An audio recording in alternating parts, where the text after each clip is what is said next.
Before we jump in, I want to introduce you to Albert. He's the first AI agency advisor that I've personally trained. After looking at thousands and thousands of agencies over the years, I've mapped out 6 clear stages of growth, and Albert uses this to help you figure out which stage you're in, what's holding you back, and what you need to change next.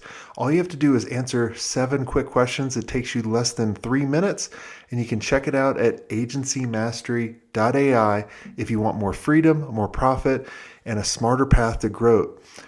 So go to agencymastery.ai. All right, let's go get in today's episode. Welcome to the show, Alicia. How are you doing?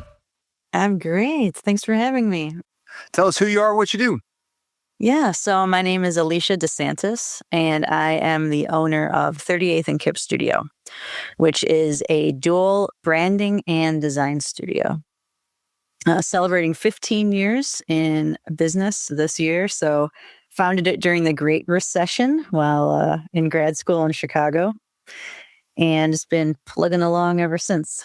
Awesome. So what was your accidental agency owner moment? How did it lead to you creating the agency?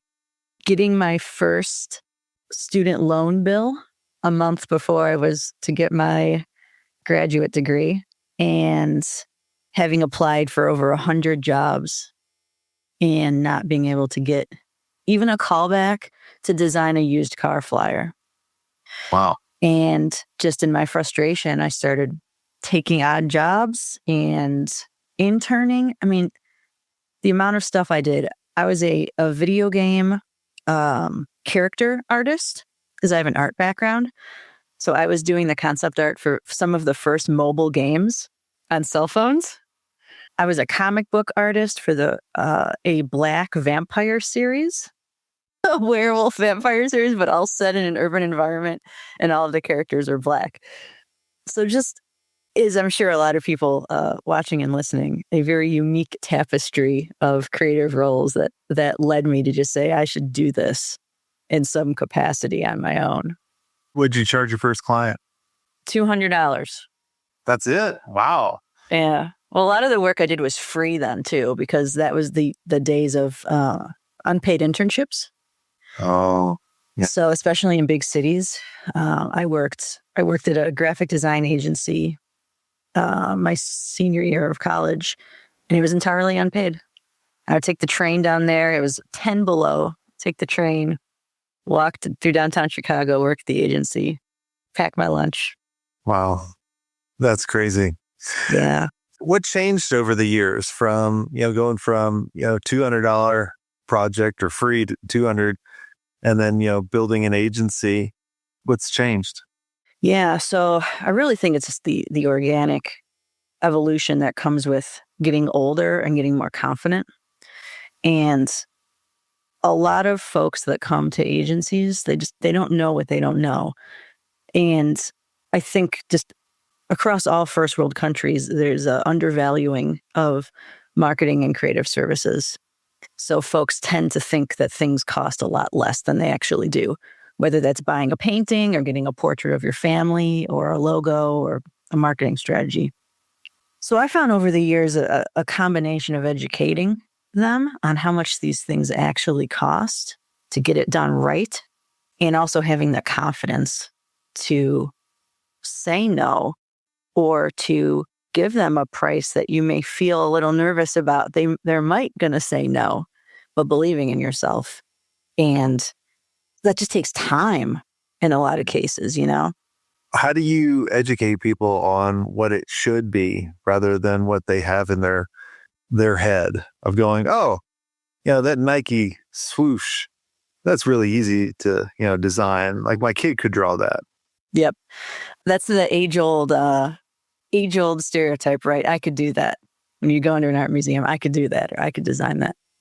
One of the things I found works best, and I found this to be a trend just across a lot of areas I work in with business development, is explaining it in a way that they can understand in other services. So plumbing, legal services, real estate, home inspections, all of those things that they are quality expert level services that you usually don't argue back when someone comes to you and says it's going to be $250 for a legal counsel. We're trained to think of those types of STEM services as being non-negotiable. But with the arts, we have this propensity to think that everything's negotiable. So really framing it in a way that you wouldn't hire someone for $5 online if you had a civil case that you had to go to court for against your neighbor or something. And taking non-creative situations and applying it to what they know. Yeah. No, I like that. And it's also, at the end of the day, too, it's about saying no to the people that can't even understand that part. There'll be some people, I'll be like, well, I'll just have my cousin design it. I'm like, good luck with that. Or, you might be asking the wrong question. You're asking like, why is it so much? But you should be asking the question, why is everyone else so low? And you don't really kind of value the time that it's going to take. You might be able to get to the end result that I was able to create for you, but you're going to spend way more time with this smaller agency or this designer than you would with me. With me, you're going to require about this much time. With everybody else, it's this much time. So how much do you value your time, when creating something? And then most people get it. Then the dumb ones, I'm like, yeah, go use that. Yeah, I found that to be especially true with websites.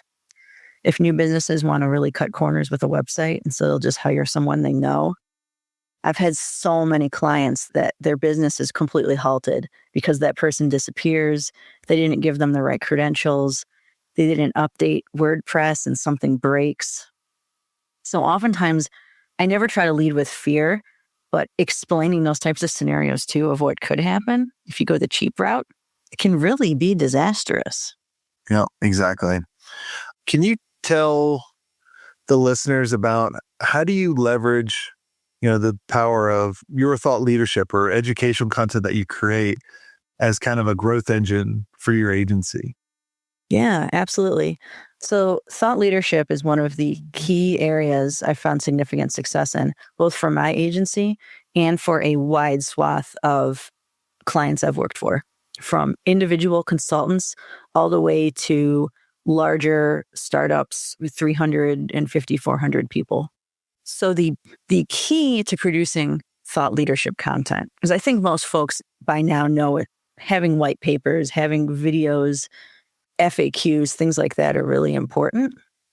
But what I find is that they don't do enough research to understand what the people want to hear about or where the education gap is in the space. And that I just encountered this the other day, actually. There was a white paper that was just like clickbait. It didn't actually give you any takeaways. It didn't tell you anything that you didn't already know. And when you do that, then it really dilutes your trust. It dilutes their trust in your brand. So if you're going to produce thought leadership content as part of a growth or awareness strategy, you have got to make sure you understand, I'd say, 4 key areas of who you're marketing to. That one is, what is their motivation? I use this same framework with brand personas. 2, what are their pain points? 3, which I never see this one, is what is their level of literacy within what you're talking about? So let's say you are an agency that is trying to capture more of a financial services, more community banks, more credit unions, which is what I do. If you write a piece of thought leadership content to attract them, so let's say an email campaign or something, but you're speaking marketing language to people who may not have that same level of marketing literacy, it's going to instantly patronize them and make them feel dumb. And no one purchases anything when they feel dumb, right? Or if you dumb it down too much, then they feel like it's not a relevant, not a valuable piece of content. Yeah. So you have to pinpoint how much they know about what you are trying to give to them for it to really work. And it can be really hard sometimes, but unlocking that that key level of literacy is critical. And then the last one's communication style. So how do they get information? Do they want long form? Do they want audio? Do they want bullet points? Do you want to send them a bunch of text reminders? Like, well, how do they best interact with you?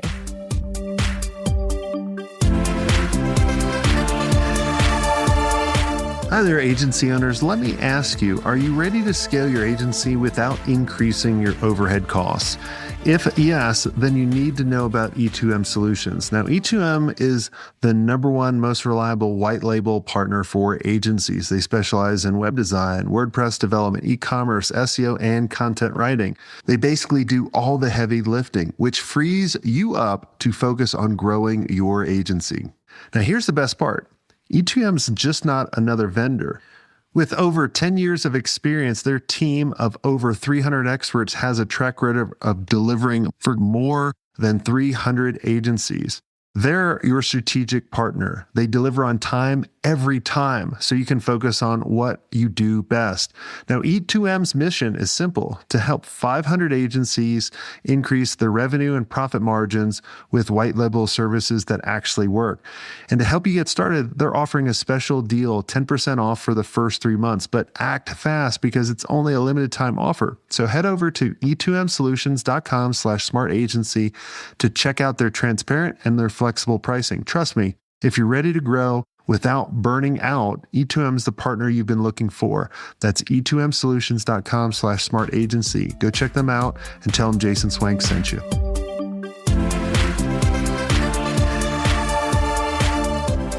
Yeah, there's so many people. I mean, still to this day, it's kind of funny in our mastermind. It's kind of almost like a drinking game where we don't drink during the mastermind. We only drink after hours. But whenever I say, I don't judge regardless, so whatever. You're like, as you take a sip of so-called coffee, right? Yeah, what's in that coffee cup? That's what I want to know. But there's a constant game of when I say, like, you got to create a podcast, because I feel like that's one of the best educational and also entertaining thing that you can do for your audience, of speaking to them, especially just interviewing them and highlighting someone else on your show where you just have to be curious. When we started this show 12 years ago, I was just curious in chatting with other agency owners. And I just wanted the listeners to be kind of a fly on the wall. And then, if they associate me to thought leadership, great. If not, hopefully they enjoyed the content and go from there. But doing the podcast has been the number one thing. But the thing that I see is a lot of mastermind members will fight us for a couple years, and then they'll finally do it. And they'll be like, why didn't you beat me up to do it quicker? And I'm like, I did, but you did it now. So I'm proud of you. Thank you. Yeah. I mean, it's a lot of work, really is a lot of work, but like with most things with marketing and sales, the payoff can be really, really powerful. Yeah. And it normally takes one listener. Yeah. And it's a long-term payoff, honestly, because anybody can start a podcast. It's very easy. You can do a couple episodes, but I think I read a stat where less than 1% actually make it past 10 episodes or something.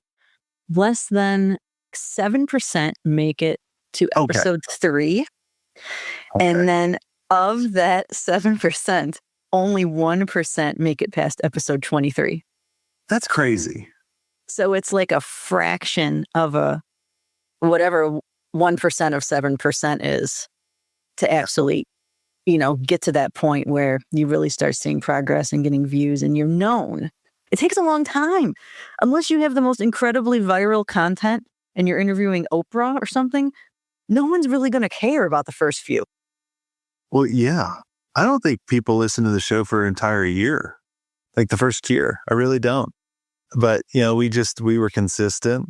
And now, we have a really big audience that listens to it twice a week. And, I can't tell you how many people have reached out after listening to the show for a couple years. We always ask a question when someone joins the membership or when they join the community, like, why'd you invest and what are you excited about learning? Almost always, why did they invest? They've been listening to the show for a couple years. Interesting. right? Like, I mean, it's a huge moat, especially in my world.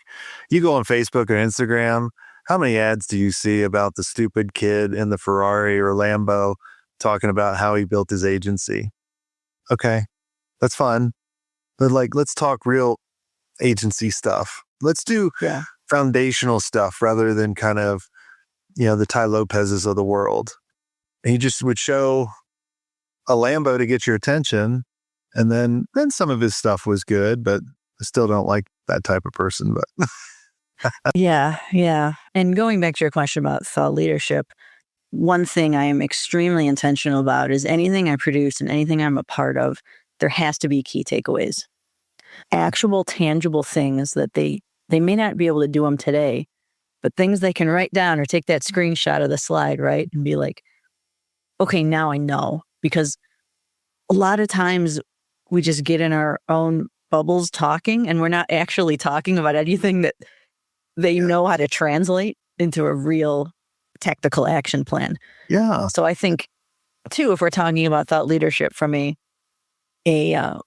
growth perspective, having those tangible activities that you can provide to folks really helps them feel that your content's valuable. yeah. And I think you just have to be yourself too. I think when people start creating content, and that's why I always tell people do a podcast, because you don't have to worry about video right away. Like, I think you should do Right. video like we're doing. And, honestly, with my show, like when we put this episode on YouTube, it'll get a couple hundred views on YouTube, but it will get over 40,000 downloads on audio in the first month. Right? The huge difference. It's a way to find your voice for your brand. And I want all agency owners to build their own brand, their personal brand, rather than the agency. And that was a big mistake that I made. I mean, you should still build your agency brand, but people are going to trust you. Like, one of the things that we started doing a couple months ago. So every Friday, me and a buddy, we take off and we go do Epic. We call it Epic Friday. I love that. All right. I love that. And it's Very Colorado. Very Colorado. yeah. And so we'll climb a mountain, go in the desert, we'll go do something stupid that most people will never get to do. And I went to him one day. I was like, man, we should film this, because we're always talking about business too, like as we're doing stuff. And he's laughing at me falling down or almost getting caught in an avalanche or whatever it is. Like, we're laughing at each other as long as we survive. And so one of the new shows that we're put out is called Epic Friday. And it shares the experience of us doing something epic and then just talking about business on the way. And like, you just got to do something that maybe someone else hasn't done, or do something like that, but then make it your own. Yep.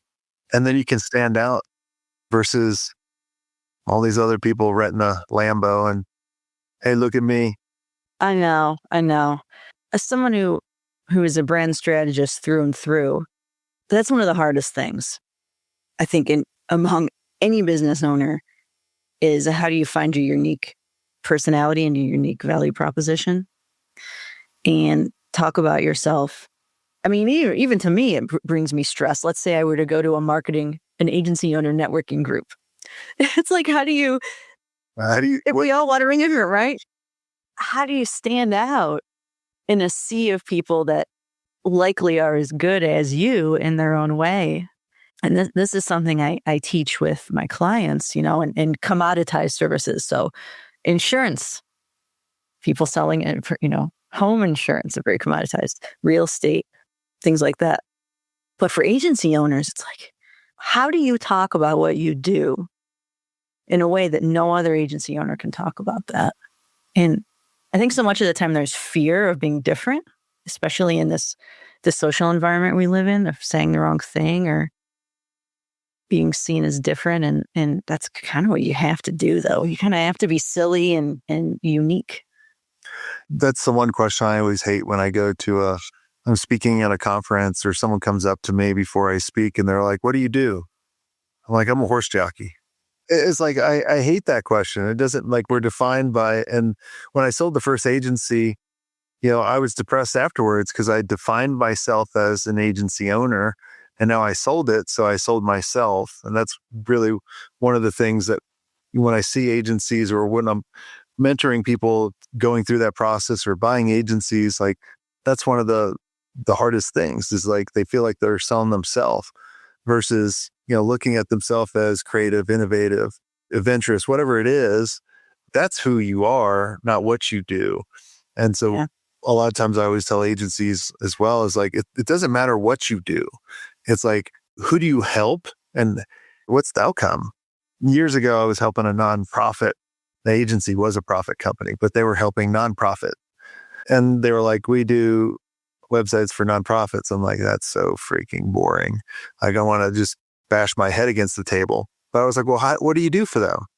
Well, we get them more members, donors, and volunteers. I'm like, okay, well, that's what you say.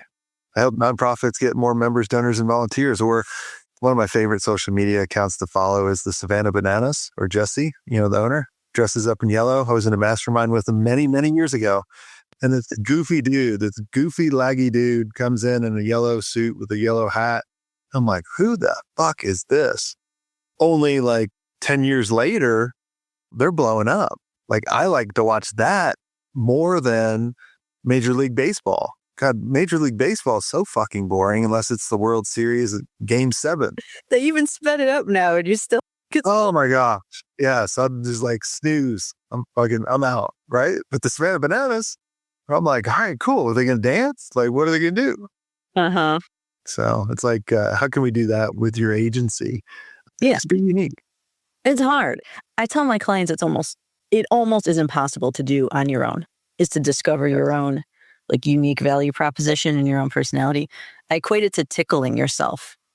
Like, you can't do it. You need someone else. Even if you're the best brand strategist or best agency in the world, you cannot internally.